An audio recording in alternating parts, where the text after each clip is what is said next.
ou não. Aí eu separei alguns mitos aí que são os mais comuns a gente escutar na sala de musculação. E vamos entrar nesse assunto adentro aí. No final a gente vai ter um tempo para tirar dúvidas, caso alguém tenha alguma dúvida, um mito que escutou, mas não sabe se é verdade ou não, para a gente poder tirar essas dúvidas também aí. Vocês estão conseguindo ver a tela inteira aqui ou ele está aparecendo cortado? Aí tá inteira, cara. Tá inteiro? Ah, então tranquilo. Certo, né? Então vamos aqui. Musculação, quebrando mitos a partir da ciência. Um segundo aqui. Então vamos falar sobre os principais mitos. Aqui eu separei 8, em específico, que a gente escuta bastante mesmo. Escutei muito no decorrer dos anos aí. Desde que eu comecei a treinar, muitos anos atrás. E são eles: a musculação diminui a flexibilidade. Essa dúvida que muita gente tem, assim, que a pessoa vai ficar encurtada fazendo musculação. O segundo é o treino fofo, coisa que é algo mais recente. As pessoas escutam muito dizendo que está fazendo um treino fofo, que é um treino que tem um significado que não seja efetivo, que seja muito fraco, um treino que não gera resultados, assim. É algo que se fala muito, mas o que seria um treino fofo, né? Específico. O terceiro, o agachamento, né? Algo que é bastante debate, o certo, o errado, o que são os mitos, né? O que é verdade, o que não é. Depois, se é preciso a gente fazer aquecimento ou não na musculação, se faz sentido, tem necessidade. Depois, treinar um músculo por dia ou dividir, coisa que é uma dúvida de muitos, assim. A gente sempre vê as pessoas falando na internet, no Instagram, os treinos, mas a gente nunca tem certeza se é certo treinar uma vez por semana, várias. O sexto mito ali seria treinamento de definição muscular, né? Se fazer mais abdominal gera perda de barriga ou não. Como funciona a musculação e a definição, né? O sétimo, as mulheres versus homens, as diferenças na hipertrofia, né? Questão de resultados, a diferença que vai ter do homem para a mulher, se tem muita diferença ou não. E por último, ele é genética e ganho de massa muscular, né? O que faz o indivíduo ganhar mais ou menos, assim, as diferenças específicas. Então vamos começar aqui com o primeiro. Se a musculação diminui a flexibilidade, coisa que a gente escuta muito, assim, geralmente, se não alongar, fica encurtado. E precisa alongar para a gente prevenir lesões. A pessoa que não se alonga acaba tendo lesões. Alongar traz vários benefícios para a saúde. Será que isso é verdade mesmo? Que a musculação diminui a flexibilidade? Se o alongamento ele vai ajudar por fora da musculação, sem necessidade ou se é perda de tempo? Então vamos ver o que cientificamente isso tem algum respaldo ou não. Se a musculação diminui a flexibilidade mesmo, ou se é só uma falácia. Aqui a gente tem um artigo bem recente, muito legal, falando sobre a musculação e alongamento, comparando os dois aí. E tem baseado todos os artigos que foram feitos nos últimos anos sobre esse tema. O que foi encontrado foi que o alongamento ele aumenta a flexibilidade, sim. Ele aumenta a amplitude de movimento, ele é importante, ele tem esse benefício, sim. Mas a musculação também traz o mesmo benefício. Ou seja, a pessoa que faz musculação e alongamento acolhe o mesmo benefício. Ela pode fazer os dois para ter um resultado um pouco maior, mas a musculação vai aumentar a flexibilidade, da mesma maneira que os alongamentos trazem benefício na amplitude de movimento. Só que a musculação traz outros benefícios juntos, como a força muscular, resistência muscular, outros benefícios da saúde que o alongamento não vai trazer. Então, questão de tempo efetivo, assim, a musculação sai ganhando, porque ela traz mais benefícios em menos tempo, assim. Então a gente conta que os resultados são bem similares. A pessoa que pratica musculação e a pessoa que pratica treinamento de alongamento, eles vão ter resultados que vão estar dentro da funcionalidade dessa pessoa, porque ela vai sempre trabalhar com movimentos que ela vai utilizar, que são normais para o corpo dela.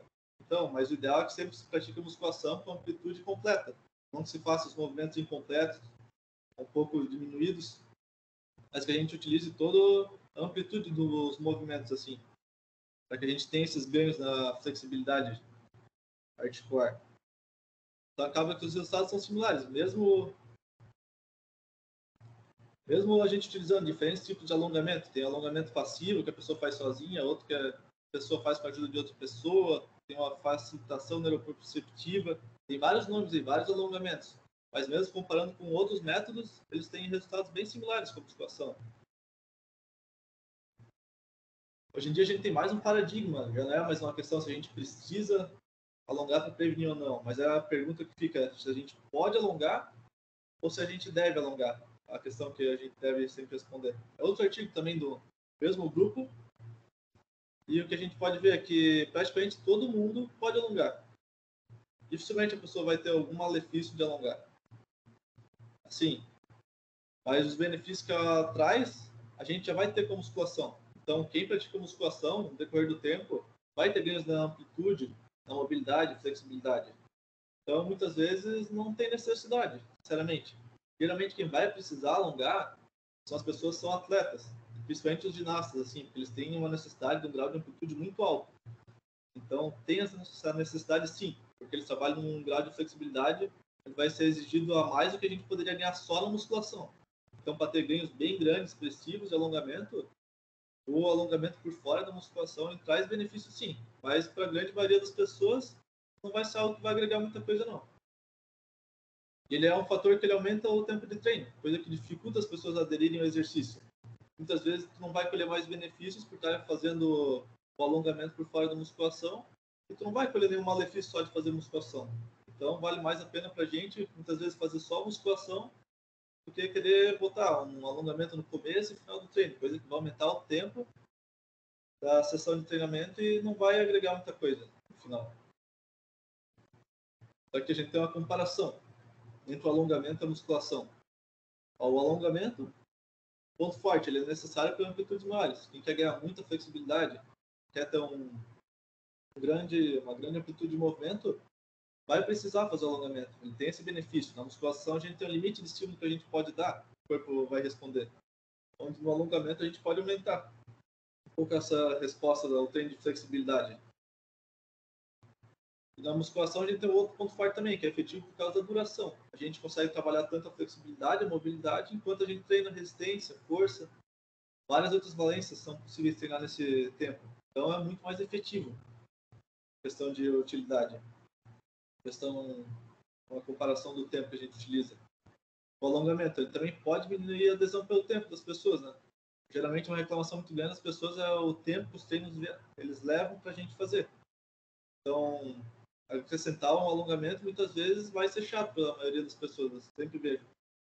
A gente acaba tirando o benefício que a gente poderia deixar para a gente obter na musculação com vários outros benefícios juntos. E tem outra parte também que acaba sendo um ponto negativo do alongamento, que é difícil a gente mensurar a intensidade. O alongamento, para a gente ter os benefícios dele, a gente precisa treinar de uma maneira que ele esteja na intensidade certa. E essa escala é sempre subjetiva, é algo que vai da própria pessoa poder entender. Então a gente pode ter um padrão, a gente pode entender se está fazendo certo ou não, mas é algo difícil de mensurar se esse treino de alongamento vai ser efetivo ou não. E enquanto que na musculação a gente tem os ganhos de flexibilidade e tudo, e é mais fácil a gente mensurar se está sendo feito certo ou não. Dá para notar quando a pessoa está se esforçando ou não, é algo que é mais fácil da gente medir visualmente assim. Então, na musculação ela sai ganhando no total. Mas o alongamento também não faz mal para a maioria das pessoas. Assim, tem uma grande amplitude, só que alonga muito, ela pode colher um pouco de malefício em questão da musculação.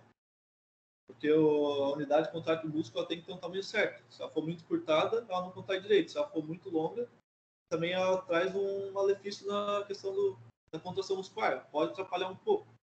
Pode também, quando a gente realiza muito alongamento, antes do treino principalmente, muita intensidade, ele pode ter um detrimento na performance. Pode atrapalhar o treino de musculação. Então, se fosse para colocar alongamento, seria no final do treino ou antes para a pessoa que é encurtada. Mas a maioria das pessoas já vai colher os benefícios de ganhar amplitude só com o movimento da musculação. Porque ali a gente já tem a sobrecarga no movimento. Agora vamos para o segundo mito aí. Esse que é algo mais frequente hoje em dia. Que a gente escuta muito aqui sobre essa frase, o treino fofo. Treinar com pouco peso que não dá resultado. A pessoa fazendo com pouca carga, dizendo que as pessoas têm que sair suadas, senão o treino ele foi fofo. Tem que treinar até a falha para o treino ser efetivo, né? Senão tudo é treino fofo. Muito da galera que já treina há mais tempo também já escutou essa frase, esse pezinho, tá fazendo fisioterapia. Coisa que a gente acaba escutando ao longo do tempo, assim, que remete essa questão de fazer um treino fofo, um treino que seja muito fácil vamos dizer, né? Muitas vezes é levado essa parte do treino fofo também para a pessoa que faz menos carga. Então vamos ver se é verdade, o que é verdade e o que não é verdade nesse quesito do treino fofo. Primeiro vamos ver, a gente entender o que seria um treino fofo, o que torna um treino ser efetivo, né? Será que só as cargas altas vão dar resultado? Ou será que a gente pode treinar com menos peso e vai ter resultado também? Então, o que a gente pode ver, através de uma revisão sobre esse tema, é que treinar até a falha não é preciso. A gente não precisa chegar na falha muscular quando já não é mais possível a gente fazer nenhuma repetição, nem querendo mesmo, se esforçando ao máximo. Os resultados eles são similares treinando até a falha e perto da falha, assim. Só que isso também é algo que é um pouco difícil da gente medir. Dizendo assim, então a gente vai falar um pouco mais para frente também ali, entrar nesse ponto. O que a gente pode ver é que não é preciso utilizar cargas altas para a gente ter resultados na musculação. Várias cargas elas geram resultados bem similares, principalmente questão de hipertrofia. Assim, algo entre 5 até 35 repetições máximas geram resultados bem similares na hipertrofia muscular. Só que quanto mais alta a carga, vamos dizer, acima de 15 repetições, seria o máximo que uma pessoa consegue fazer numa série, já tem uma necessidade maior de se levar até a falha. Enquanto que as cargas um pouco mais baixas, a gente poderia chegar somente perto, assim. E também tem o lado ruim de treinar com repetições mais altas, acima de 15, 20. Tem o lado que elas geram maior desconforto durante o movimento ali. Acaba tendo uma sensação de queimação, uma dor que acaba incomodando muitas pessoas, assim. Então pode ser difícil das pessoas chegarem, muitas vezes, nessa falha muscular, coisa que é necessária para a gente ter um resultado similar, dessa maneira. Outro ponto também, que sair suado não é um sinônimo de resultado. A questão do tanto que as pessoas suam, isso varia muito individualmente. A questão de temperatura, vestimenta, até do próprio sexo, tem vários fatores que vão influenciar isso. O tipo do treino também. Então, isso não tem nada a ver. Não quer dizer que o treino foi fácil ou não, se a pessoa sai suado ou não. Isso aí é algo que é uma variável muito grande para a gente querer colocar como um padrão de treino efetivo ou não. Não quer dizer, então, que se a pessoa não suou no treino, que foi um treino fofo. Não foi um treino que não vai dar resultados. E tem um ponto também que é muito importante, que independente é preciso treinar com um alto nível de esforço. Todo mundo precisa ter um alto nível de esforço para ter resultados. Os iniciantes são os únicos que fogem um pouco dessa regra, que vão poder treinar um pouco mais fora, um pouco mais longe da falha muscular, né? Quando a gente não consegue fazer mais de uma repetição. Fora isso, praticamente todas as pessoas vão ter que exigir um alto nível de esforço. Então, como a gente pode saber se o treino é efetivo? Que a gente tem um artigo aqui revendo essa questão de se o treino foi efetivo, se as pessoas chegaram na falha ou não, é que a maioria das pessoas elas têm dificuldade em prever se elas chegaram na falha ou não. Principalmente as pessoas são iniciantes, as mulheres também têm mais dificuldade nisso, e quando a gente treina com repetições mais altas também. É algo que é mais difícil da pessoa perceber se ela está perto da falha ou não. Então, muitas vezes, treinar até a falha é um bom método para a gente não fazer um treino que seria fofo, né? Entre aspas, um treino que vai ser efetivo. Mas o interessante é a gente sempre fazer isso em exercícios que sejam seguros, exercícios que usam uma máquina que não vai ter perigo, por exemplo, como supino, um agachamento livre, onde é que se a pessoa falhar, pode se machucar. Então, mesmo que a gente vá fazer um exercício desse, não tenha ideia de estar perto da falha ou não, é sempre bom chamar alguém para estar acompanhando ali, para fazer a nossa segurança durante o exercício, para que a pessoa não possa correr o risco de se machucar, né? Assim, quando a gente treina com as repetições mais baixas, por volta de 6 a 15 repetições, quando as repetições começam a ficar mais lentas, elas começam a demorar para a gente fazer mesmo, se esforçando mesmo tanto, esse é um indicativo que a gente está próximo da falha. Tem até um artigo falando sobre isso, que a gente tem resultados similares, quando a pessoa leva até a falha, ou quando ela começa a fazer as repetições muito devagares e ela para nesse ponto.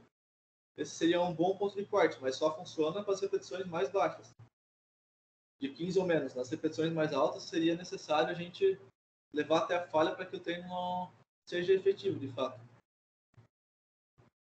Então, aqui resumindo, qual parte do treino fofo é verdade? A gente pode levar como um ponto negativo, que a pessoa não vai ter resultados, vai ser algo ruim para ela, é treinar longe da falha realmente. Sim, a pessoa vê que pode fazer mais, mas ela para antes por causa, talvez, um pouco da dor, desconforto durante o exercício, seria besteira, porque ela sai perdendo. Então, treinar longe da falha seria o que se enquadra no treino fofo. E treinar com pesos muito, muito baixos também, onde a gente não chega nem na falha, consegue passar de 35 repetições, também seria besteira, seria um equívoco, porque a gente não colheria os benefícios necessários. A não ser que o objetivo seja só resistência muscular localizada. Mas mesmo assim, seria necessário chegar na falha, um pouco além disso. Mas para hipertrofia, força, pegar peso muito baixo, coisa que é mais comum com as mulheres, é algo que pode tornar um treino, entre aspas, fofo, né? Não vai gerar resultados. Vai ser inefetivo dessa maneira. E qual parte não é verdade? O treino fofo é treinar com pouco peso, né? Seria algo que não gera resultados. Às vezes a pessoa está botando um peso, pode colocar metade do peso dela, ou do peso que tu faria normalmente com menos repetições, fazer mais, que o teu treino vai ser efetivo da mesma maneira. Em questão de hipertrofia, né? Assim, as repetições mais baixas são melhores para força, acima de 15, 20, a gente tem um pouco mais na valência de resistência, mas os dois são iguais em questão da hipertrofia, para ter resultados no tamanho dos músculos e estimular o crescimento muscular. E outra parte também não é verdade, é que é necessário ser encharcado. Isso é só uma besteira, não tem a mínima necessidade. A pessoa ser encharcada, suada ou não, isso é uma variável que é muito grande para a gente querer abranger em poucas palavras, em poucos momentos, assim, uma situação, né? Se a pessoa saiu molhada ou não no treino. Então, isso é só um mito aí. Treino fofo seria aquele que as pessoas dizem que está pegando pouco peso, mas na realidade isso não quer dizer muita coisa em questão de resultados. Hein? Agora, entrando no agachamento. Certo, errado e os mitos. Coisa que a gente escuta muita coisa mesmo. Muita gente dizendo uma coisa aqui, outra lá. Aí já fica difícil bater um consenso.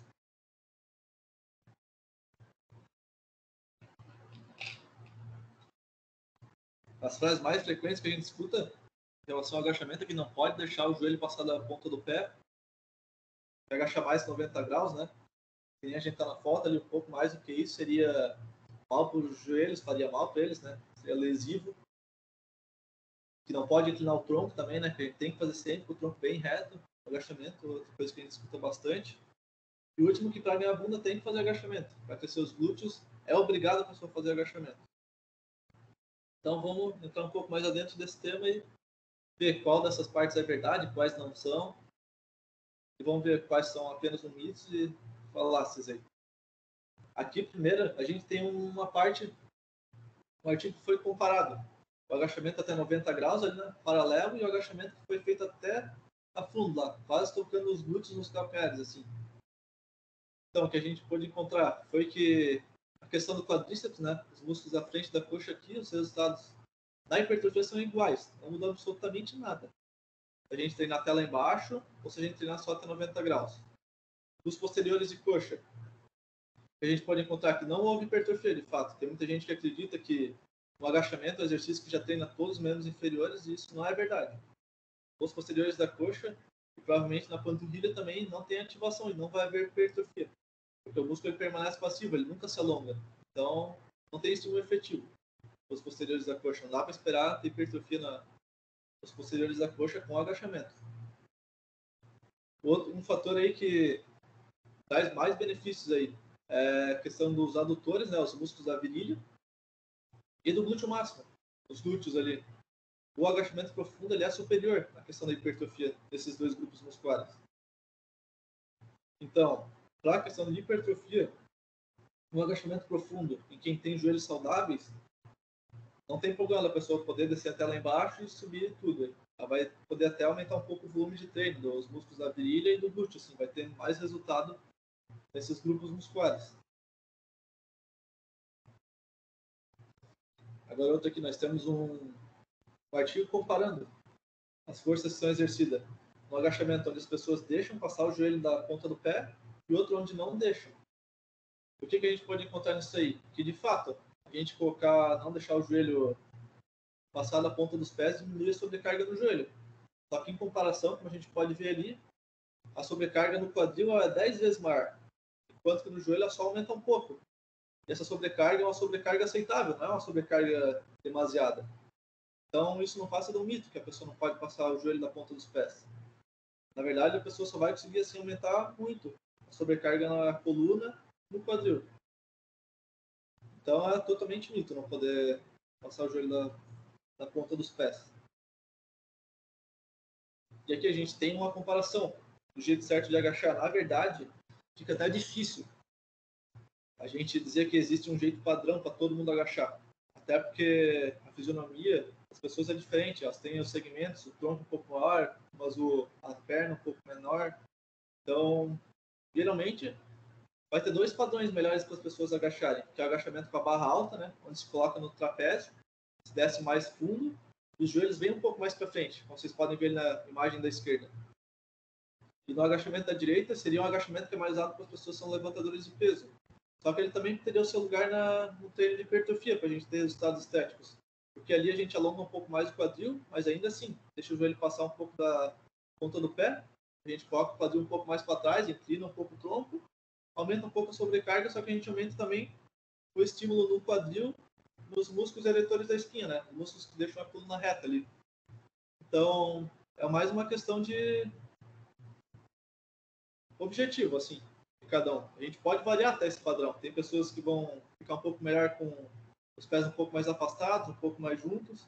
Esse padrão a gente encontra testando, assim. A gente não pode dar um padrão pronto. A gente tem pontos de início, assim, uma recomendação geral. Mas, assim, a gente acha com o tempo que soa melhor para o nosso joelho e para o nosso quadril, para o nosso corpo, assim. Outro ponto que foi encontrado também nos artigos é que o agachamento ele pode ser lesivo para as pessoas que têm algum problema no joelho já. Quando a gente agacha até lá embaixo, assim.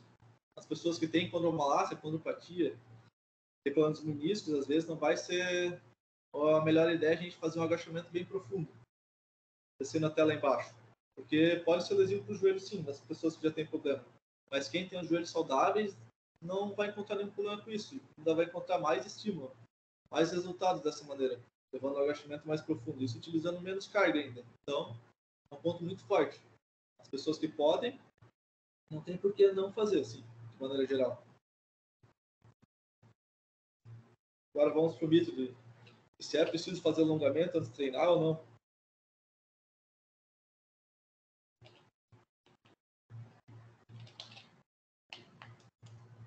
Coisa que a gente sempre se pergunta, né? Se é preciso a gente fazer esteira antes do treino mesmo, ou uma bicicleta, elíptico, é preciso fazer um aeróbico? É preciso crescer para não lesionar? Será que isso é verdade? Ou será que uma série leve ali antes do treino já é algo bom assim? Só fazer uma série no próprio exercício já é algo que vai prevenir lesões. Então vamos ver adentro sobre esse assunto aí, ver o que é verdade e o que não é. Assim, o papel do aquecimento na musculação. A gente tem até um artigo que ele pegou esse tema, ele viu o que é benéfico, o que não é, e na verdade foi até difícil achar muita coisa sobre esse tema. Não se tem. O que a gente vê, o aquecimento antes da musculação. A gente sempre vê ou alongamentos, né? Ou aquecimento geral, ou aquecimento específico. Cada um desses, eles têm alguns benefícios. O alongamento em si, ele tem a preparação psicológica, a pessoa se prepara psicologicamente para entrar no exercício, uma sessão onde ela vai fazer um pouco mais de esforço. Só que tem um lado ruim também. Tem um lado negativo do alongamento, porque ele pode reduzir o desempenho subsequente no treinamento. Se a pessoa alongar um grupo muscular e depois for treinar ele, tiver alongado em demasia esse músculo, isso vai diminuir um pouco a força contrátil do músculo. Então pode ser um lado negativo. Por isso, como a gente tinha falado antes, é melhor se a gente for querer fazer alongamento, deixa para o final do treino, ou outro momento do dia. Não tem uma contraindicação, mas assim, perto do treino, uns 10 minutos antes, não seria o mais recomendado. Outra coisa que a gente também tem é o aquecimento geral, né? A gente escuta bastante que é bom fazer uma esteira. Realmente, de fato, é bom para preparar o corpo fisiologicamente, não tem nenhuma contraindicação. E por último, tem a preparação fisiológica também, que é um ponto negativo. Pode aumentar a performance e a preparação fisiológica, fazer um aquecimento geral. Então, levemente é bom, mas como a gente vai ver um pouco mais à frente, assim, não é algo que é totalmente necessário. Nem o alongamento, nem o aquecimento geral. E agora, quanto ao aquecimento específico. Ele tem a mesma lógica do aquecimento geral. Só que ali a gente tem um pouco uma especificidade, um pouco maior. Vamos dizer, se a pessoa vai fazer um exercício de peito, aquecer no próprio exercício, com a metade da carga que ela faria. Assim, o aquecimento ele é mais necessário para a gente estimular a lubrificação das articulações. Quando a gente faz o próprio movimento com um pouco de carga, a gente já estimula o corpo a produzir o líquido sinovial, né, que é o lubrificante das articulações, que ajuda a evitar o atrito. Também traz um pouco mais o fluxo de sangue, algo que é bom assim na prevenção de lesões. Mas o principal é quando as repetições são um pouco mais baixas. 1 a 6 repetições, 6 a 12 poderia se fazer uma série somente com a metade do peso e 15 ou mais repetições fosse a primeira série, não teria nem necessidade, porque as primeiras repetições já contariam como aquecimento, por elas serem mais leves e terem um nível de esforço mais baixo, ter uma intensidade de esforço já bem mais baixa. Então, muitas vezes a gente nem precisa. Quando a gente começa nas repetições mais altas no exercício, a gente poderia até pular o aquecimento geral. Assim, no Colégio Americano de Medicina e Esporte, que é um dos maiores nomes assim, em questão do exercício físico, recomendações e outros artigos, que a gente achou que não é possível achar nenhuma evidência em relação ao aquecimento e na prevenção de lesões. Porque a ironia é que a musculação é um método de prevenção de lesões, de fato. O que gera lesões seria algo multifatorial. Então, a musculação é um tipo de prática esportiva que vai ter o menor índice de lesões por horas trabalhadas. Então, a musculação em si, ela só vai gerar lesão caso a pessoa não tenha um equilíbrio muscular, se ela durma pouco, se é um acúmulo de fatores, mais estresse. Por exemplo, a pessoa que treina muito peito, ela tem uma chance maior de lesionar o peito se ela treinar pouco costas. Tem que ter equilíbrio. Os músculos agonistas e antagonistas. O músculo que faz o movimento para um lado e o faz o movimento contrário. A gente tem equilíbrio nas articulações, assim, nas forças exercidas nas articulações e nos tecidos. Treinando dessa maneira, assim, a gente dificilmente vai ver a pessoa se lesionando. Eu, pessoalmente, nunca me lesionei. Então, fica até difícil a gente querer comparar, porque não existe nenhuma evidência comparando se o aquecimento ele vai trazer algum benefício ou não. Então, se a pessoa quiser, é bom porque pode aumentar um pouco a performance, mas para quem tem pouco tempo, talvez fazer uma série só específica no exercício já seria o suficiente. É isso que a gente tem essa visão hoje em dia, assim. O que todos os artigos trazem é que a musculação ela já é um método de prevenção de lesões. Então, dificilmente a pessoa vai se lesionar, a não ser que ela faça o exercício muito errado ou com muita sobrecarga. Não tem necessidade de a gente fazer um aquecimento antes, assim. Uma sessão grande de aquecimento. Às vezes vai agregar um tempo que a gente poderia estar trabalhando as valências já na musculação, tendo mais resultados dessa maneira. Aqui a gente tem um mito que seria mais difícil de responder assim, que deixa as pessoas mais perdidas.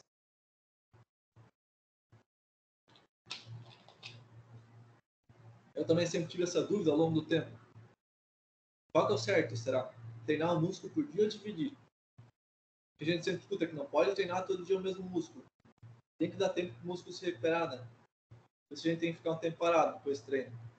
O certo é treinar uma vez por semana cada músculo, fazer um monte de séries, assim, coisa que eu vejo bem frequentemente. As pessoas fazendo 20 e poucas séries com um grupo muscular no dia. Vamos ver se isso é verdade ali mais pra frente, então. E outra coisa que também a gente escuta bastante é que não pode treinar com músculo dolorido. Mas de onde vem essa ideia? De onde vem essas ideias, assim, essas frases? Será que elas têm algum fundamento ou será que são só coisas que as pessoas falam por empirismo, assim? Olhando, será que é isso? Ou será que não é? Então, primeiro a gente precisa entender uma coisa, antes da gente se decidir. Se a gente treina um músculo por semana ou não. Aqui o treino total que a gente faz na semana ele é mais importante do que a gente faz diariamente. Só que isso também tem um ponto de corte. Assim, as pessoas são iniciantes, elas precisam treinar menos um dia e na semana. Aqui a gente vai ver nesse gráfico assim, que tem um ponto de corte. O azul seria o que é efetivo. O azul claro seria o que, vamos dizer, seria uma manutenção. Não daria estímulo suficiente para a pessoa ter resultados, mas teria o suficiente para a pessoa manter. E o vermelho seria aquilo que seria demais. Poderia gerar detrimento nos resultados ou não agregar em nada, simplesmente só uma perda de tempo. Assim, os iniciantes precisam de menos estímulo para ter resultados, os intermediários vão precisar de um pouco mais, as pessoas avançadas, fisiculturistas e idosos já vão precisar de mais ainda. Assim, quanto mais velho a gente fica, mais treino a gente precisa para ter menos resultados. É um pouco difícil explicar isso, mas acredito que a maioria daqui é jovem, então talvez não se enquadre tanto na realidade de vocês aí. Então, vamos ver. Quantas vezes será que a gente deve treinar o músculo por semana? A realidade é que não dá para se dar uma resposta certa. A gente pode dizer que depende. Mas, no geral, de 1 a 6 vezes por semana é possível a gente treinar um grupo muscular. Mas qual que é a ideia? Por dia, a gente fazer 2 ou menos séries talvez seja muito pouco estímulo. A não ser quem está iniciando nos treinos agora. Talvez fazer 2 séries é o suficiente para a gente dar estímulo e ter resultado. Mas a maioria das pessoas já treina mais tempo. Pelos estudos, o ideal seria pelo menos 3 a 10 séries. Esse seria uma zona alva, uma zona de corte, assim, a gente consegue dar um estímulo efetivo. É uma recomendação, não é geral, assim. Mas acima de 10 talvez gere resultados para algumas pessoas e para outras não. Mas na dúvida, o ideal seria algo nessa zona de corte, assim. E daí, se a gente faz mais de 10 séries num dia com um grupo muscular, o certo seria a gente separar isso em mais dias na semana, para a gente poder ter um estímulo efetivo. Porque tem um limite do que o corpo consegue responder num dia. Então, 11 ou mais séries já seria algo negativo. Não muito bom para a gente, em questão de hipertrofia. Em questão das outras valências físicas também, assim. É algo que pode fazer a gente dobrar esse número de séries. Por mais que seja um ponto de corte padrão, dos estudos que a gente vê, é que os intervalos eles também podem dobrar o número de séries que são necessários para a gente ter resultado.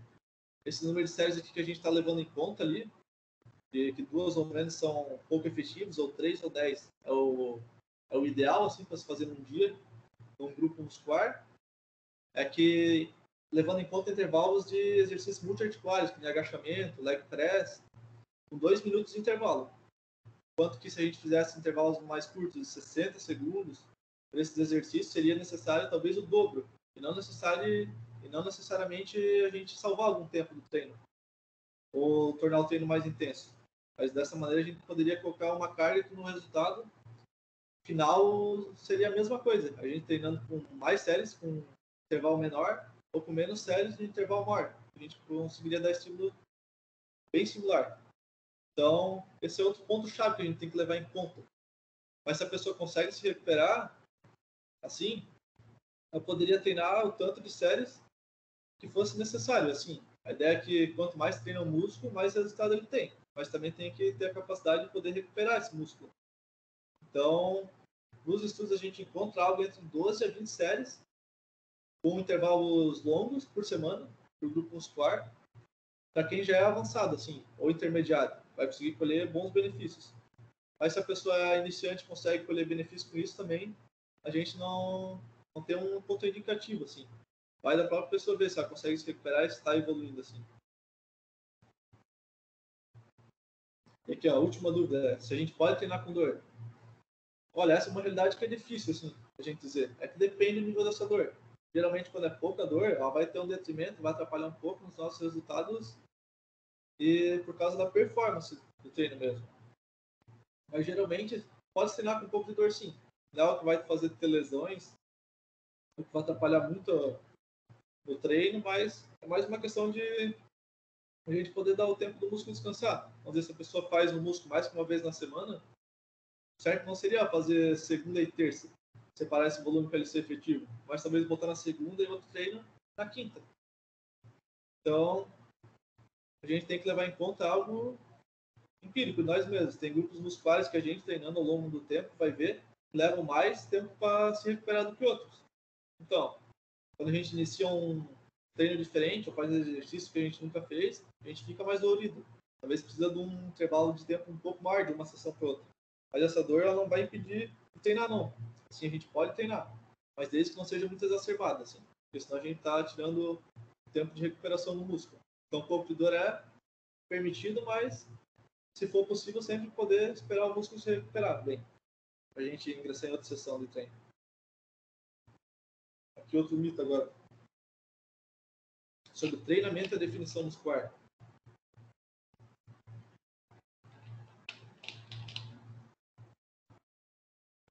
A gente escuta bastante nas academias, pessoas falando, fazer abdominal e diminuir a barriga. Será que isso é verdade? Tem muita gente dizendo aí que está perdendo gordura e ganhando massa ao mesmo tempo, né? O ideal é sempre fazer assim, porque daí a gente tem benefício dos dois lados. A gente aumenta a definição e aumenta o músculo também. Então, a gente também escuta bastante gente falando que ganhou 2 quilos no final de semana, assim. E que é muita mulherada falando sempre que é preciso ganhar bunda e perder barriga. Só que vamos ver se é plausível, assim, na realidade. De acordo com os estudos que a gente tem nessa questão. Isso é um termo, assim, que a gente escuta bastante, a questão de recomposição corporal, que seria a pessoa perder gordura e ganhar massa muscular ao mesmo tempo. Isso aí pode acontecer até em pessoas que já são treinadas, né? Há mais tempo, assim. Só que a realidade é que isso vai ser mais possível quando a gente está mais desse lado esquerdo aqui. Quando a gente é um iniciante, ou obeso, tem um percentual de gordura mais alto, né? Então a qualidade e a quantidade de sono são altas. Isso também vai ajudar na questão hormonal, a gente ter essa recomposição, né? E um alto consumo de proteína. Também na dieta de maneira geral, mas ter um alto consumo de proteína é algo que vai ajudar mais. Vai ser o que mais vai pesar. Enquanto que as pessoas são mais avançadas, têm um baixo percentual de gordura, qualidade de sono é baixa, dormem pouco, tem sono interrupto, já não vão poder ter essa ideia de ter um bom resultado fazendo isso. Assim, mas geralmente quem é avançado já tem a ideia de que não é o mais inteligente fazer isso, porque quanto mais avançado a gente fica, é menos fácil tu perder gordura e ganhar massa. Então, acaba que as pessoas sempre acabam dividindo o treino em períodos de ganhar massa e outro em baixar a gordura, para sempre poder manter um bom balanço. Mas nos iniciantes, talvez, e quem já tem um pouco de sobrepeso, obesidade, isso é interessante sim, porque a pessoa já tem uma capacidade fisiológica de fazer esse processo assim de perder gordura e ganhar massa muscular ao mesmo tempo. Mas não é que a gente transforme a gordura em massa muscular. Não, são processos diferentes. Né? O corpo vai usar a energia da gordura, mas a questão de produzir massa muscular é algo que vai ser questão da proteína e o metabolismo dos nutrientes ali para ajudar. Então, é algo um pouco diferente. Não vamos se adentrar muito nesse assunto porque não seria o caso aqui. Só voltando aqui. Essa questão também da gente aumentar ou subir o peso muito rápido, geralmente é uma flutuação na nossa hidratação. Geralmente acontece no ciclo menstrual das mulheres, elas aumentarem o peso perto do ciclo ali. E também quando a gente faz uma refeição um pouco diferente, come um pouco mais, tem várias coisas que pesam. Então aumentar o peso e baixar, assim, de uma vez, é algo que de fato não acontece. E quando a gente perde gordura ou ganha gordura, isso aí acontece de maneira geral. Ou seja, a gente não pode fazer abdominal para perder a gordura no abdômen. Isso não tem base fisiológica. O teu corpo ele queima a gordura da maneira que ele achar mais efetiva.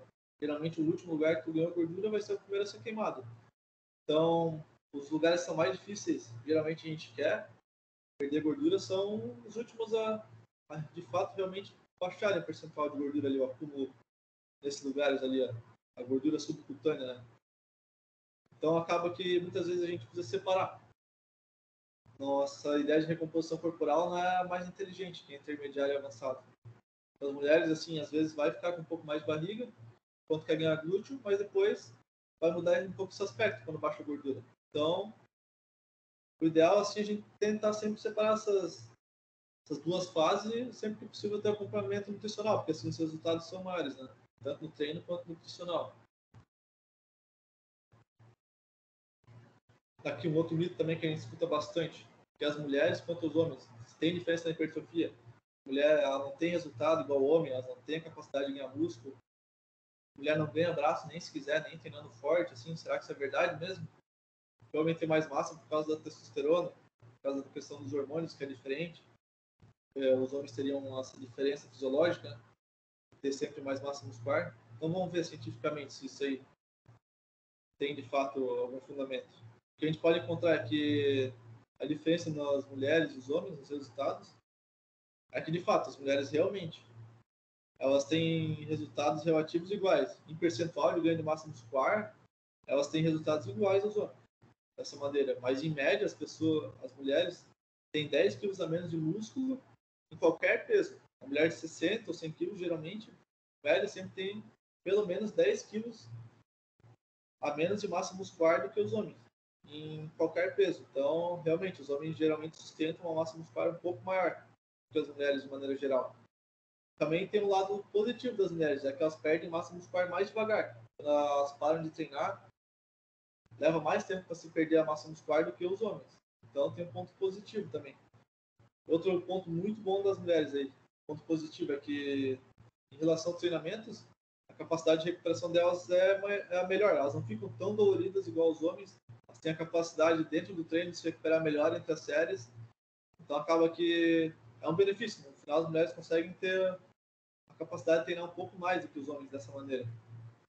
Talvez por um pouco menos massa muscular, mas isso é mais um questionamento, não é uma certeza, assim. E os homens, eles têm ganhos absolutos maiores, assim. Em comparação a estudos, os homens, tem estudos até comprovando que os homens têm um dobro de ganho de massa muscular em ganhos absolutos. Então, realmente, os homens têm a capacidade de ganhar mais massa muscular dessa maneira. Os homens têm até alguns grupos musculares que eles têm fibras musculares a mais, número maior de fibras musculares, que nem o bíceps, principalmente alguns grupos musculares dos membros superiores. Então, para os homens, isso é algo que facilita também a ter uma hipertrofia e mais resultados. Outro fator que realmente pesa na questão da massa muscular é que os homens eles têm maiores níveis de testosterona. Geralmente tem por volta de 10 vezes mais do que as mulheres. Isso é um fator que influencia realmente, de fato, os homens a terem mais massa muscular. Essa questão hormonal, assim, que ajuda bastante os ganhos de massa muscular na questão de já ter um pouco mais de massa naturalmente. Daqui o nosso último mito aí. A questão da genética e o ganho de massa muscular.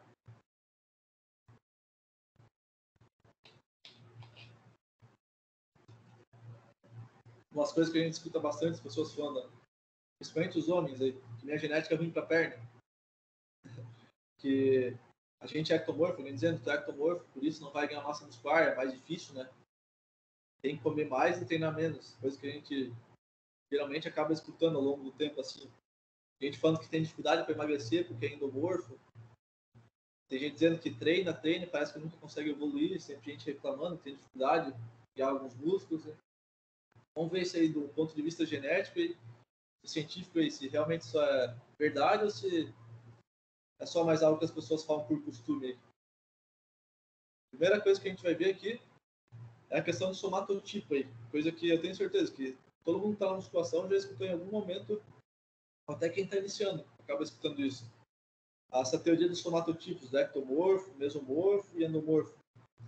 E essa teoria, de fato, ela existe, só que essa teoria ela não dita se você vai ser uma pessoa que tem mais massa muscular, menos, tem mais dificuldade ou não. Essa é uma teoria que a gente sempre encontra na questão da ciência forense, artigos criminais, porque essa teoria do somatotipo foi criada por um cientista, William Cooper, se eu não me engano, lá para a década de 1930 ou 20, dizendo que as pessoas tinham uma ligação, os traços de personalidade com o jeito físico dela, né? E essa teoria nunca foi aceita, de fato. Então, a gente querer categorizar alguém como ectomorfo, mesomorfo, endomorfo, é algo nada a ver.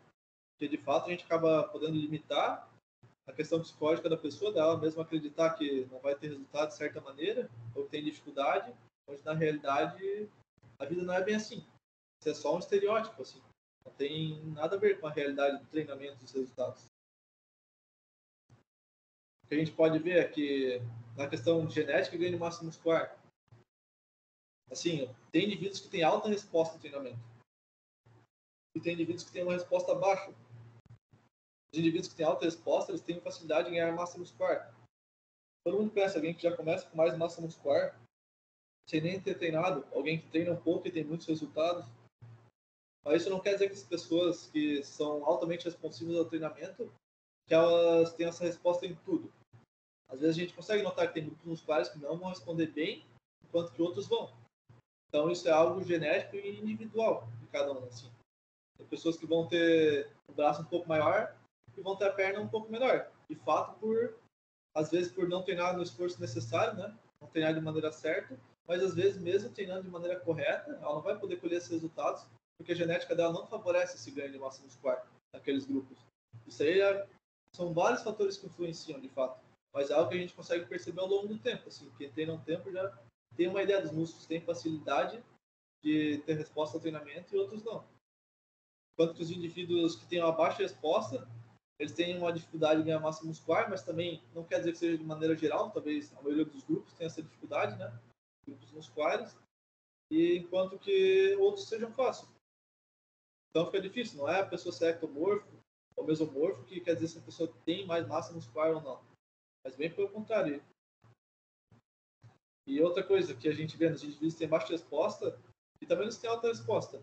Quanto mais treinam um grupo muscular, às vezes tem estudos comparando uma pessoa fazendo um tanto de séries com um grupo muscular, a pessoa não tem resultado, enquanto que outros têm resultado muito grande, mas quando se aumenta o volume de treino na semana, essa pessoa começa a ter resultados, ou seja, talvez a pessoa que dizem ser o ectomorfo, ela não tem que treinar menos, de fato ela tem que treinar mais para ter resultados, então seria o contrário dessa crença popular, que o ectomorfo tem que treinar menos. para ter resultado. O mesomorfo já tem naturalmente. Não, de fato, a pessoa que tem facilidade de criar um mesomorfo popularmente, ela deve treinar mais ainda se ela quiser ter mais resultados. Isso aí é algo que varia individualmente de pessoa para pessoa. É algo que a gente pode assimilar por dizer que a pessoa tem tal somatotipo. O último somatotipo que é difícil de se colocar aqui é o somatotipo do endomorfo, a pessoa que acumula um pouco mais de gordura muscular. De fato, essas pessoas, isso não... Algumas coisas na genética podem ajudar, mas geralmente é um conjunto de fatores que levam à obesidade e aumento de gordura corporal, tanto culturalmente, os hábitos, convívio. São várias coisas que influenciam. Então, não é um dado alguém dizendo que a pessoa é endomorfa, tem dificuldade para perder gordura corporal, que quer dizer que a pessoa realmente é isso. Não, é um conjunto de hábitos, um conjunto de fatores. Então, é difícil se bater o martelo. Essa questão de somatotipo não existe, de fato. Assim. É algo que só existe para as pessoas estereotiparem ou se limitarem. Assim. Então, não existe necessidade disso. De fato, e a genética é o principal fator, que vai envolver várias coisas, se a pessoa esconde bem ou não no treinamento. E é isso aí, pessoal. Obrigado a todos que estiveram aí. Aqui a gente tem a lista de referências, caso alguém queira, mais tarde. Agora eu vou deixar um espaço aberto para perguntas e dúvidas. Caso alguém queira tirar alguma dúvida, ou teve alguma coisa que eu não respondi ali, podem ficar à vontade, pessoal. Boa, Rodolfo, show de bola, cara. Parabéns pela palestra aí. Galera, pode escrever, ou o Matheus perguntou se pode ligar o microfone e tal. Pode, fica à vontade. O Jonathan só perguntou ali, ó, sou iniciante, quanto tempo preciso no mínimo ficar em jejum para não correr o risco de ter problemas? Entendi a questão de ficar em jejum para não perder massa muscular, acho que seria a ideia. Né? Pode ser, Assim, olha, é que o ideal é que a gente tenha um fracionamento de proteína ao longo do dia. Assim, quem é iniciante, o ideal é tu tentar fracionar entre 0,25 gramas por quilo até 0,55 gramas de proteína por quilo de peso, assim, em cada refeição. Eu posso te dizer. Mas o tempo que tu fica em jejum, olha, isso fica difícil de se dizer. Se tu distribuir a proteína bem ao longo do dia, então tu dificilmente algumas horas de jejum vai ter um impacto muito grande nos teus resultados. Mas em geral, não é bom se ficar passando fome, ou muito tempo sem comer, porque isso acaba, como é que posso dizer, baixando um pouco a síntese de proteína, né? O fato que desencadearia um pouco mais de hipertrofia na gente. Não sei se responde assim. Ô, Jonatas, a gente vai ter até uma palestra hoje com a Alice Hervey, que é nutricionista, às 18 horas. Não sei se já se inscreveu, mas talvez seja também uma oportunidade, apesar de que o tema lá vai ser suplementos, mas quem sabe você pode até tirar a dúvida com uma profissional da nutrição, né? Pode ser uma boa. É que eu esqueci de citar ali, eu tava relendo minha pergunta, é antes do treino, na verdade esqueci de colocar isso. Jejum antes do treino? Sim, Isso. cara. Isso é uma coisa aí que, como eu posso dizer, se tu tá em jejum, é que não tem um ponto que define o que é jejum também, né? Seria um momento que a gente já não tem uma coisa no estômago, mas vamos se dizer, coma de uma maneira que tu consiga ter um pouco mais de performance no treino, mas que isso não te atrapalhe, não te gere um desconforto gastrointestinal ali.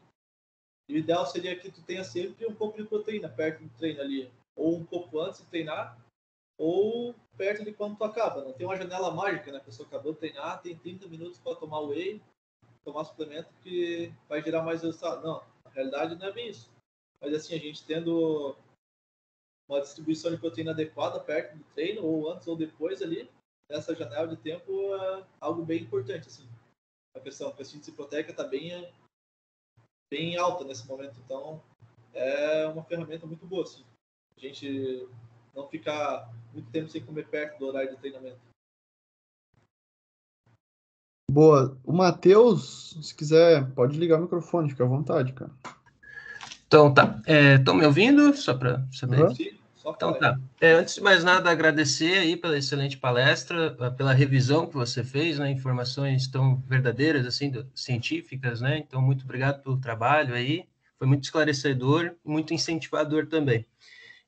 Eu já faço academia há alguns anos, tá? E já trabalhei com algumas academias, e o que eu vejo uma tendência das academias é a prescrição de muito exercício para um grupo muscular. Então, tipo assim, vou citar o exemplo da minha academia no momento. O pessoal que está ali uns 3 meses começando, o cara tá lançando, tipo, 5 exercícios para peito, 3 séries de 12 a 15. Eu vi em alguns lugares que isso parece um exagero. Daí eu fui conversar com ele e ele me disse que isso é necessário porque cada exercício daquele trabalha uma região um pouco diferente do músculo. Então, por exemplo, supino reto pega uma região um pouquinho diferente do supino inclinado e o supino declinado já pega uma região um pouquinho diferente. Então, eu gostaria de saber se isso também é um mito, se existe essa divisão cartesiana de regiões diferentes no músculo e se é necessário que você precise realmente fazer 5 exercícios assim para você estar treinando o teu peito, por exemplo. Isso para todos os músculos, ele me falou. Então, eu achei um pouco estranho, porque me pareceu um pouco excessivo. Então, eu gostaria de saber de você se é realmente necessária essa carga de volume, né, para que você tenha um treino efetivo. E sendo que depois você ainda vai fazer tríceps, então você acaba fazendo, sei lá, uns 10 exercícios de tríceps, e isso não é uma sobrecarga, tá? Então, muito obrigado se você puder me responder essa. Não, eu que agradeço. Ótima pergunta aí. Essa é uma dúvida também muito, muito grande, assim. Eu também sempre tive muita dúvida em questão a isso, e de fato a resposta que ele te deu está parcialmente certa. Assim, tem esse fracionamento sim, a hipertrofia que seria heterogênea ou homogênea. É necessário que a gente não faça só um exercício num ciclo de treino para que a gente tenha uma hipertrofia mais uniforme. Se a gente fizer só o mesmo exercício, tem uma grande chance do músculo hipertrofiar sempre no mesmo lugar e também a gente tem uma chance maior de lesão.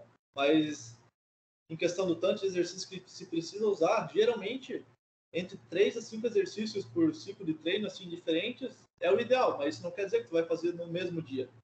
Assim, nos artigos cientificamente falando, a gente tem esse ponto de corte entre 3 a 10 séries ali com um intervalo maior. Os exercícios multiarticulares, 2 minutos, e os uniarticulares, perto de uns 90 segundos. Mas o ideal seria tu dividir em mais de um treino. Poderia ser os 5 exercícios. De fato, poderia dar certo. Não vou dizer que não poderia. Mas tem a chance de tu estar perdendo. Essas séries elas não te agregarem nada. Serem séries perdidas, assim, elas acabam ou diminuindo um pouco o teu resultado, gerando um pouco mais de fadiga e menos resultado, né? Seria um estímulo pouco efetivo. Ou elas acabam fazendo só uma perda de tempo, assim. Então, entre fazer 15 séries num dia, a gente poderia dividir entre 7 num dia e 8 no outro. Que seria muito maior. Assim a gente conseguiria pegar mais peso de maneira geral. Realmente, poderia dar certo em algumas pessoas, porque tem gente que responde melhor, um pouco mais de treino, assim, seria ter essa capacidade. Mas outras pessoas, assim, não. Então, por via de regra, o mais inteligente seria dividir mesmo. Porque daí tu tem a certeza que está acertando. Dessa maneira, a gente sempre tem a margem de poder estar errando. 15 séries eu acho também um exagero. E mais a questão de se botar tríceps no mesmo dia é que fica algo difícil, assim. Tem alguns exercícios de tríceps que eles não utilizam a parte do tríceps, que é a cabeça longa, né? Só os exercícios que estão acima da linha da cabeça, tríceps testa, tríceps francês, que são acima da linha da cabeça, eles vão estimular essa parte do tríceps de maneira efetiva. Talvez ali seria interessante colocar esse tipo de exercício. Mas para o resto do tríceps, os exercícios de peito ali, supino, né, que utilizam bastante extensão no cotovelo, vão utilizar bastante tríceps, eu acho desnecessário e também uma sobrecarga que não necessariamente vai gerar mais resultado, mas talvez só vai ser uma perda de tempo, assim, de maneira geral. Boa, essa questão do Matheus é legal falar, porque também tem alguns pesquisadores, Matheus, que colocam, né, quando o cara está treinando um grande grupo muscular como o peito, a cada série de peito você pode talvez contar meia série, algo aproximadamente para tríceps, dependendo do exercício, claro, né, como supino, supino inclinado. Essas empurradas têm uma ativação grande de tríceps. Então você vai lá, dá um volume já para peito, indiretamente também está fazendo ações biomecânicas para tríceps, depois vai lá, dá mais uma porrada, mais um monte de série para tríceps, né? Mesma coisa a relação entre costas e bíceps. Então esses músculos pequenos às vezes são treinados excessivamente, como tu colocou, assim. Muito do erro da musculação às vezes está no excesso de treino, para quem busca hipertrofia, né? Então essa busca pela dosagem ideal é importante, assim. Só para complementar, muito bem a complementação, mas tem outra coisa que ocorre na minha academia, infelizmente, é a questão até vale de alerta para o pessoal aí, é a questão do ombro, tá? Vocês podem reforçar ou não o que eu vou falar, mas o ombro é muito requisitado em vários exercícios, né? Então, quando você vai fazer um supino, por exemplo, você acaba pegando o ombro. Quando você vai fazer costas, você acaba pegando o ombro. Então, você geralmente tem um dia para supino, geralmente um dia para peito, que você acaba pegando o ombro, um dia para costas, que você pega o ombro de novo, e daí o cara ainda me faz um treino a mais de ombro, outro dia. Então, tipo assim, parece que você está exercitando o ombro todos os dias, e isso não dá descanso para o teu ombro. Então, muito cuidado com o ombro.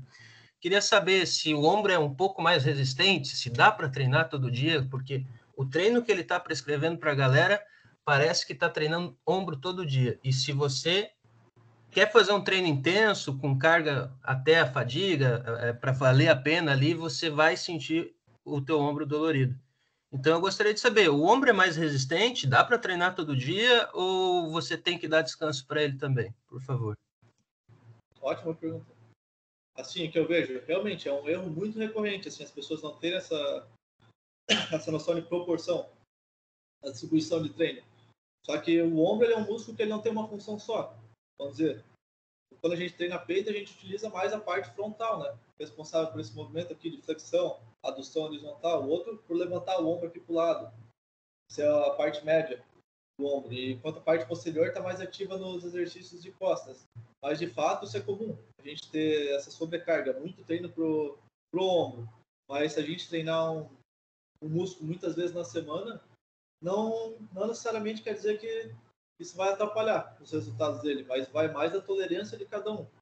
E, de fato, a gente também tem que ter com a ideia, né, que cada exercício vai trabalhar certa parte do músculo. E o ombro é uma verdade ainda mais palpável, porque o ombro tem 3 funções diferentes. Então, a gente teria que trabalhar alguns exercícios por fora, além dos de peito e costas, de fato, assim, mas não na necessidade como se passa assim nas academias. Eu sempre vejo muita elevação frontal, muito desenvolvimento, e acaba muitas vezes o pessoal tirando de outros exercícios que seriam mais importantes, como treino de perna, o treino de manguito, talvez treino de panturrilha, tibial anterior. Tem muitos músculos que acabam sendo negligenciados em questão de sobrecarregar mesmo o ombro ali. Mas se a pessoa consegue se recuperar, assim, nos treinos, não tem essa questão da sobrecarga, assim, vai mais da recuperação dela. Mas é normal, sempre a gente ter uma ativação do ombro em vários exercícios. É difícil dizer que ele seja um músculo diferente dos outros. Em questão de hipertrofia, ele vai responder igual a qualquer um. Sim, a gente só precisa dar o tanto de estímulo efetivo, assim, para ele.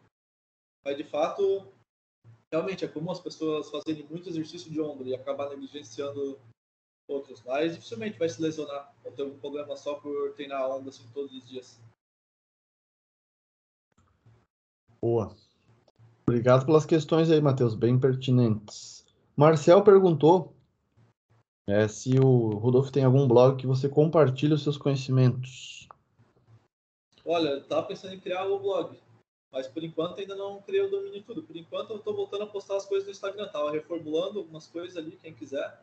Sempre vai ter um conteúdo de qualidade ali, acho que é sempre importante a gente ter uma ideia sobre o que é verdade, o que não é. Muitas vezes a gente acaba caindo realmente na lábia de alguns profissionais que realmente não estudaram, assim. Então, realmente, se alguém quiser um conteúdo pertinente ali para agregar bastante nos treinos, aí eu recomendo seguir. O meu Instagram é Rudolf Simão _personal. Caso alguém queira ali, pode entrar em contato aí, sempre estou disposto a ajudar no que for preciso de vocês aí. Show de bola. @Rudolf Simão _personal. Ângelo colocou: posso obter resultados semelhantes treinando 3 vezes por semana ao invés de 5?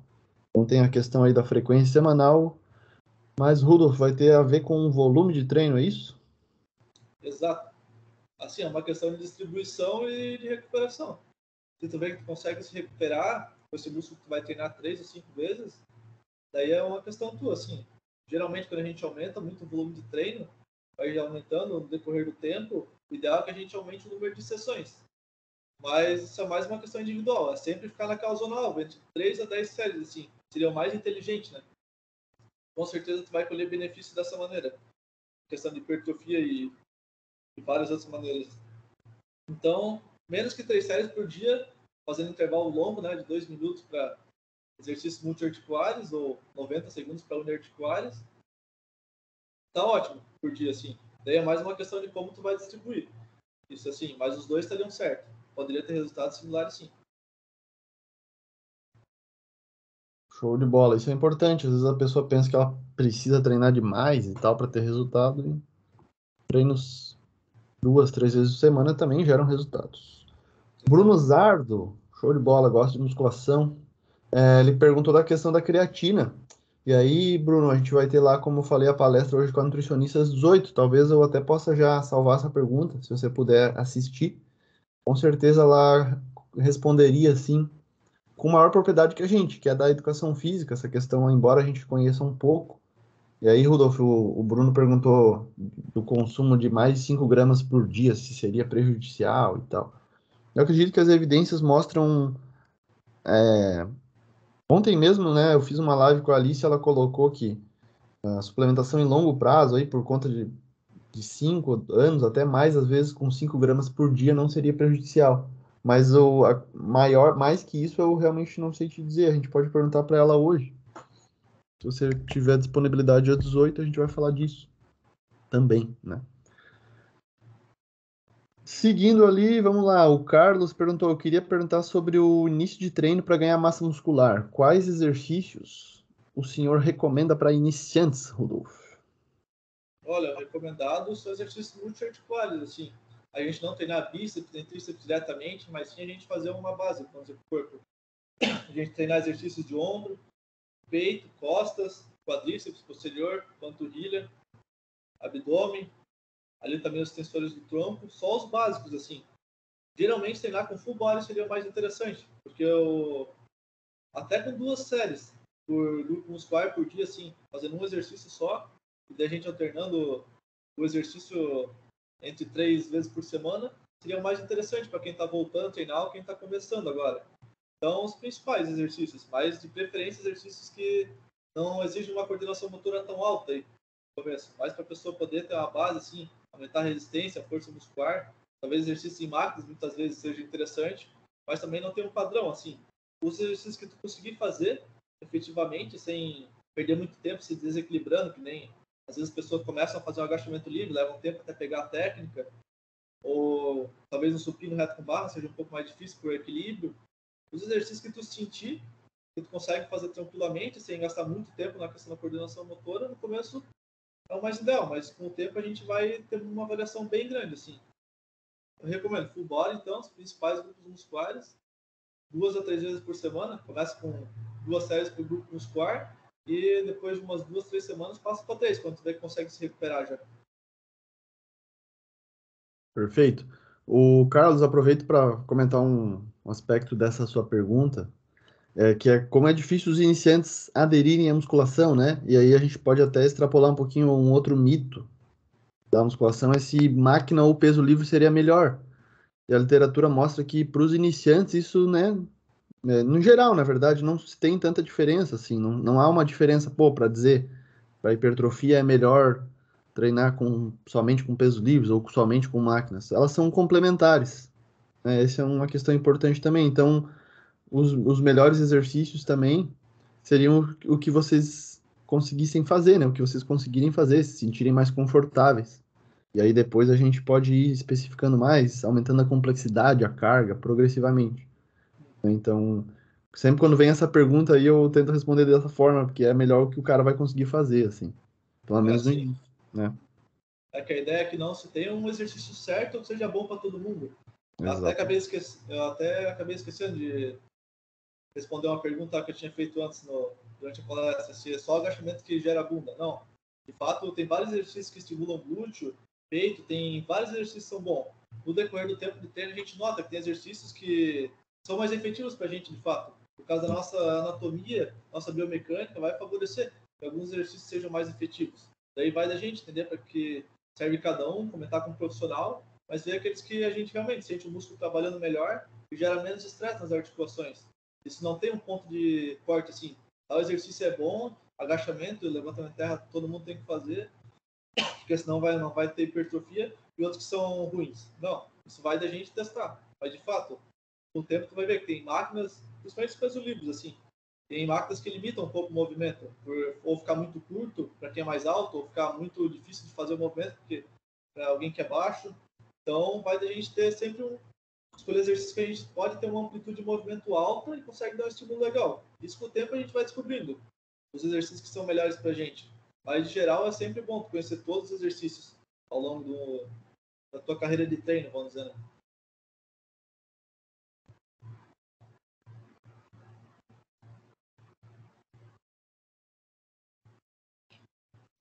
Seguindo aqui, galera, para fechar a pergunta do Jonatas. Qual o melhor treino para ajudar na resistência respiratória e coração? E a gente fecha depois dessa, acho que já está no horário. Então, Rudolf, o que você acha aí? Cara, na resistência do coração, na resistência cardiorrespiratória, seria aeróbica. Poderia trabalhar com HIIT também, mas os dois seriam efetivos de maneira bem similar, para melhorar o condicionamento cardiorrespiratório. Aí a gente pode entrar também num ponto, assim, tem a parte do treinamento concorrente. Não vou me adentrar muito, mas se a gente querendo dar 2 estímulos, para quem é avançado, isso atrapalha um pouco. A pessoa fazer muito aeróbico, fazer muito treinamento, mas para quem é iniciante, intermediário, vocês vão ter resultados bem legais, que dificilmente vai atrapalhar na vida de vocês. Então pode fazer um cardio tranquilamente, mas depois que a gente já tiver alguns anos treinando, vale mais a pena a gente tentar se decidir.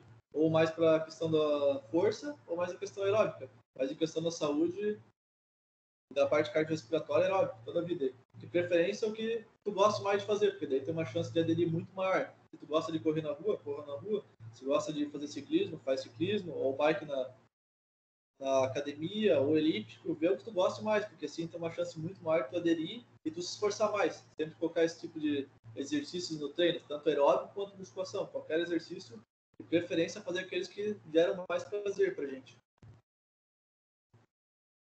Boa, show de bola. Então é isso, né, galera? Obrigado pela participação aí, pelas dúvidas. Rudolf, show de bola, tua fala, cara, bem coerente, científica. Então acho que ajuda o pessoal aí nos treinos.